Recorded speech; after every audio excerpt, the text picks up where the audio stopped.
Ki khubor ka Batesi TV. Ka umdi basnyam bak penjaslian.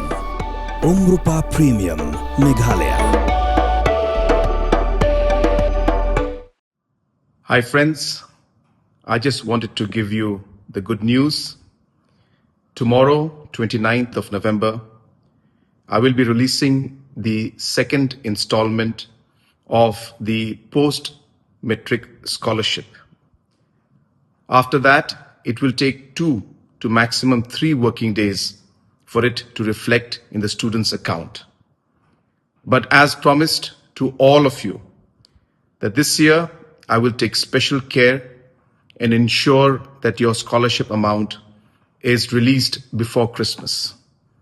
And hence, I'm doing that, and I'm sure that this will help our student community to a large and a great extent.